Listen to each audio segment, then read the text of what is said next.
Okay. Hey Fancy Flock, it's Miss Holloman. I've been seeing a lot of things on Facebook where teachers have been doing nighttime read alouds with their kids, and that's one of the things I really miss. I read Harry Potter to you every day, so I picked up this book today. It's Frozen 2, and you know I love Disney, so I just wanted to read it to you. Enjoy! Hold on.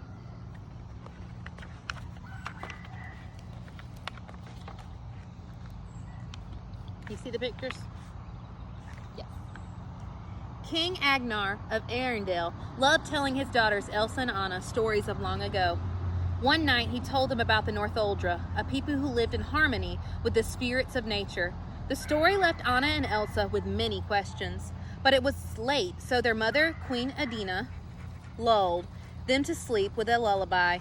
She sang of a river called Atahallan, which held all the answers to the past. Elsa wondered if Atahallan knew why she had magical powers. Someone should really try to find out, she said before dozing off.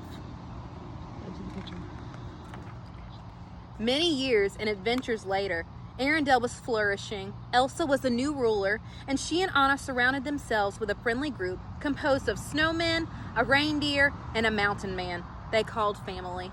One evening, they were all playing charades. Olaf and Kristoff made a great team.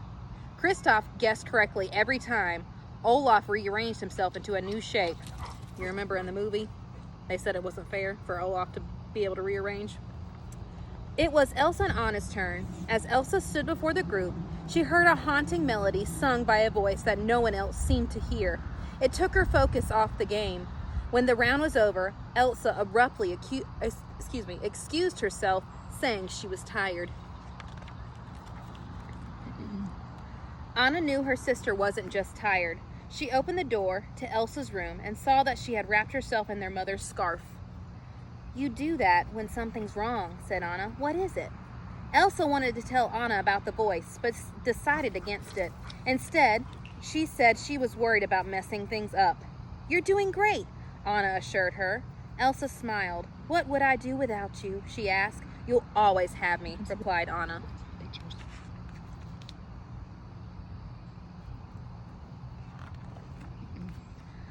Later that night, the voice woke Elsa, louder and more insistent than before. She followed it to the fjord.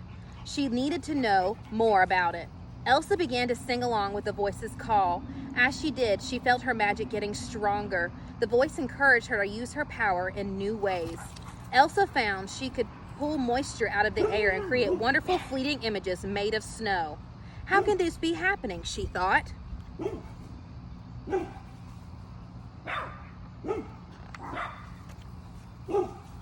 Then Elsa felt the voice pull away from her. She reached for it and a shockwave of magic blasted from her in every direction.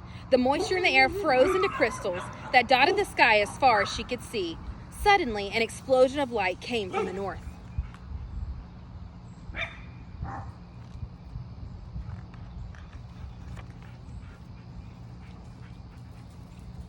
The shockwave woke Anna.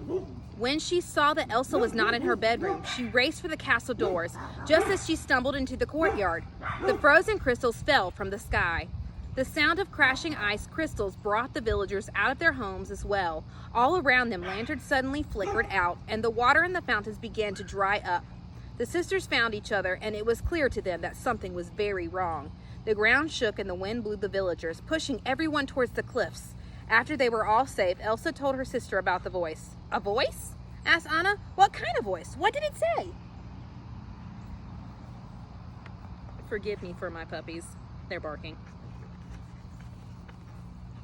Elsa revealed that the voice hadn't said anything. It had simply shown her the enchanted forest. She knew she needed to travel there. "Not without us, you don't," Anna said. The ground rumbled again, but this time it was the mountain trolls rolling through the pass. Grandpappy went straight to Elsa. "Much about the past is not what it seems," Poppy said. When no one can see no future, all one can do is the next right thing." Elsa had to find the voice, and this time, Anna, "I'm not afraid," she said. Grandpappy told Anna he would take care of the villagers, but she needed to watch over Elsa.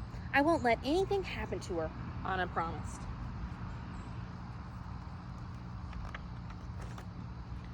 At dawn, Elsa, Anna, Olaf, Kristoff, and Sven left Arendelle, headed due north. They traveled day and night. Their mission was too important, the stakes too high to stop the rest. Everyone meet Stormy. Olaf tried to lighten the mood. "Who's into trivia?" he asked, but he didn't wait for a response. "I am." "Okay." The snowman kept up a never-ending chatter, revealing fun facts he had discovered since learning to read. "Did you know that water has memory?" Olaf said. "Did you know men are 6 times more likely to be struck by lightning?" "Sorry, Kristoff."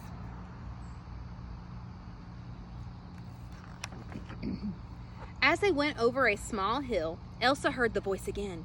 She asked Kristoff to stop the wagon. Straight ahead, the sun revealed the enchanted forest, shrouded in a heavy mist. Elsa raced across the plain, with Anna right behind her, but they stopped before reaching the mist.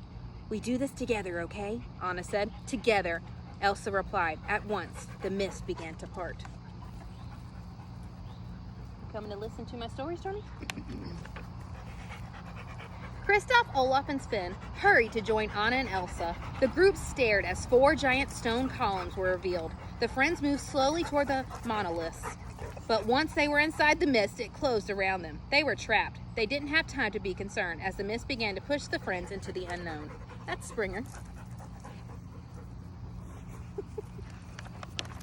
Hi, girl. How are you doing? Thank you. They eventually stumbled into a wooded area. Everyone looked around in amazement. They had entered the enchanted forest. Suddenly, the snowman was swept up by a gust of air. "Olaf!" Elsa cried, rushing toward him. It was the wind spirit. Moments later, the whole group was caught in its vortex. I mean, you can't say this isn't entertaining. Elsa sent a blast of magic that pushed everyone out of the whirlwind, except her. She filled the vortex with a steady stream of snow and slowed its spinning. Then she threw her arms out and snow flew everywhere. Elsa was free, and she was surrounded by ice sculptures depicting beautiful moments frozen in time. "What's that thing you say, Olaf?" Anna asked. "Water has memory?" he said. As Anna and Elsa walked among the sculptures, one in particular caught their attention. It showed their father as a teenager. He was being rescued by a girl who wore a scarf that was just like their mother's. Hey, Daisy. Daisy's down there, but she's old and can't jump. They suddenly heard a loud banging. Reindeer quickly surrounded Elsa and the others as people emerged from the bushes. They were the Northuldra. Anna grabbed an ice sword from one of the sculptures. "Lower your weapon," said a Northuldra woman named Honeymaren. Seconds later, soldiers from Arendelle in faded and tattered uniforms appeared. "And you lower yours," Lieutenant Matthias of the Arendellians said to Honeymaren. But another Northuldra, Yelena, sneaked up behind them. "Threatening my people again, Lieutenant?" she said. The two groups charged, both wanting to be first to capture the sisters and their friends. Elsa used her magic to make the ground slick, causing the Northuldra and the Arendellian soldiers to slip and fall. "That was magic," Matthias cried.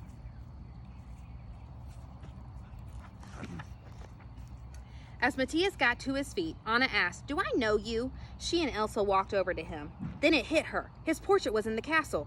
"You are on our father's official guard," Anna exclaimed. I see him in your faces," Matthias said.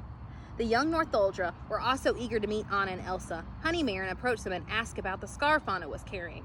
Anna explained that it had been given to her father, who had then given it to her mother. It was remarkable. To all, the traditional Northuldra scarf was cherished by an Arendellian queen. Maybe the two sides were more alike than different.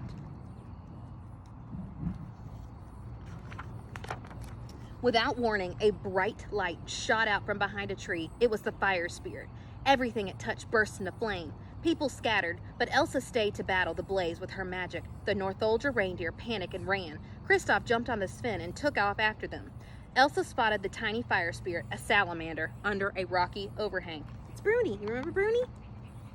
Elsa held out her hand, and the spirit cautiously climbed onto it.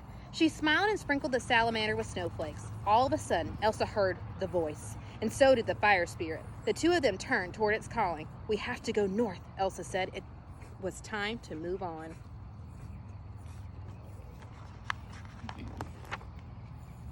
Elsa started walking. Even though Kristoff and Sven were away from the camp, Anna and Olaf knew they had to leave immediately with Elsa. It felt as if they had been walking for hours when a distressing sight came into view, the wreckage of an Arendellian ship. When they got closer, Elsa and Anna realized it was their parents' ship. Inside, Anna found a map. Ahtohallan, the river from their mother's lullaby, was clearly marked on it. Elsa was devastated. "This was my fault. They were looking for answers about me." "Hey, you are not responsible for their choices," said Anna. Elsa let that sink in. She knew Anna was right, but she also knew the next part of the journey would be the most dangerous. She had to go alone. If anything happened to Anna, she wouldn't be able to bear it. She conjured up an ice boat beneath Anna and Olaf and sent them down a dry riverbed. Anna reached for something, anything to stop their boat, but they slipped into a quickly flowing river that took them farther from Elsa. As their ice boat continued downstream, Anna spotted earth giants sleeping along the shore. The giants stirred as Anna and Olaf drifted silently by.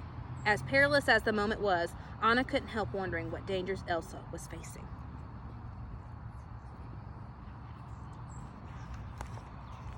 Elsa had in fact reached the dark sea. Its ferocious waves made it nearly impossible for her to cross. Elsa was determined, but time and time again the sea pushed her back, and then it pulled her under. She managed to reach the surface and create an ice slide, but when the waves broke it, she dove straight into the water, not noticing an enormous creature watching her. Below the waves, Elsa was confronted by a looming spirit that took the form of a horse, the water knock.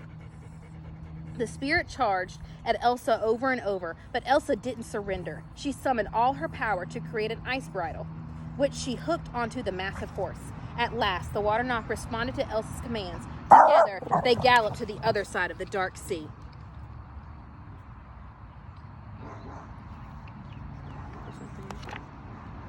Elsa had reached Ahtohallan and the voices that had been calling to her. The answers to all her questions were there, just as her mother's lullaby had promised. But more than the truth about her magic, Elsa also discovered peace, a peace she couldn't wait to share with her sister, the spirits, and spread throughout the kingdom. Meanwhile, Anna and Olaf had found refuge in a cave. A twinkle of snowflakes rushed in and formed an ice sculpture. It was a signal from Elsa that she was safe, and soon they would all be together again. The end. Woo, I dropped it. Hope you enjoyed my read aloud. Let me hear you read. Send me a video. Have a good night. Love y'all.